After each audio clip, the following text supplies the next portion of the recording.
मंच पर आसीन हम सभी के नेता,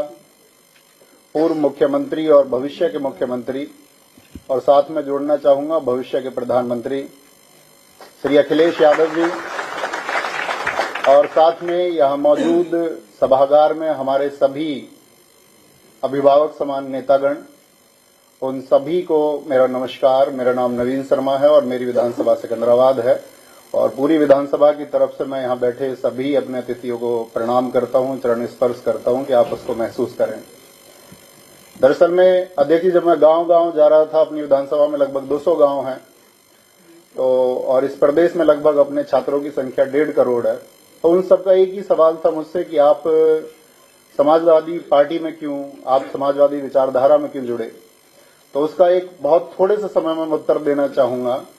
कि मैं एक शिक्षक हूं और मैं निर्माण की परिभाषा जानता हूं, एक विध्वंस की परिभाषा मुझे नहीं आती है। और इस समय की जो प्रदेश में सरकार है वो सिर्फ तोड़ना चाहती है, चाहे वो जातियों के नाम पर तोड़े, चाहे वो बुलडोजर के नाम पर तोड़े। लेकिन हमारे अखिलेश यादव जी ने चाहे एक्सप्रेसवे के नाम पर हो, चाहे डिजिटल एजुकेशन लैपटॉप के नाम पर हो, हमेशा एक जोड़ने का काम किया है। तो एक अध्यापक का घर सिर्फ और सिर्फ समाजवादी पार्टी ही हो सकती है। एक शिक्षित व्यक्ति का घर यदि वो नफरत को छोड़ करके उस पैमाने से देखेगा, एक इंसान के नजरिए से देखेगा, तो उस सब को, इस पूरे प्रदेश को अपना घर समाजवादी पार्टी दिखाई देगा। और साथ में आप जानते हैं कि इस देश में बहुत लोग मन की बात कार्यक्रम कर रहे हैं, लेकिन हमारे नेताजी आदरणीय अखिलेश जी सिर्फ और सिर्फ जन की बात कर रहे हैं। और उस जन में जो पीडीए को उन्होंने आगे बढ़ाने का संकल्प लिया है, और जिस तरह से पीडीए की बातों को आगे बढ़ाया जा रहा है, उसी तरह से वो चीजें बुलंद, हम सब की नैतिक जिम्मेदारी भी है कि जिस वर्ग को किसी भी तरह से शोषित किया जाता है, उसका शोषण किया जाता है, या जिस वर्ग को वंचित किया गया है, उस सब के लिए हम इंसानियत के नाते खड़े हों। हम बटे ना, कोई हमको बांटने का भी प्रयास करे तो हम बटे ना,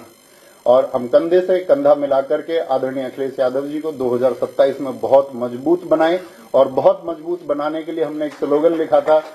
कि यूथ सपा का और बूथ सपा का। हमको सिर्फ ये काम करना होगा इस प्रदेश में कि हमको पीडीए को जोड़ते हुए सभी यूथ को एक दिशा देनी होगी, और साथ में सभी बूथ पर भी एक दिशा देनी होगी।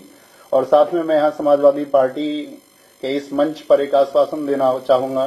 कि जब मौसम अच्छा रहेगा तब भी हम समाजवादी पार्टी के साथ रहेंगे, और कभी आंधियां भी होंगी और हमारे विपरीत स्थितियां भी होंगी, तब भी हम आजीवन समाजवादी पार्टी के साथ रहेंगे। बहुत धन्यवाद, और सभी लोगों को मैं आभार व्यक्त करता हूं कि इस मंच पर मुझे बोलने का मौका दिया। आदरणीय नेताजी को बहुत बहुत धन्यवाद, सभी पार्टी के नेताओं को नमस्कार, धन्यवाद।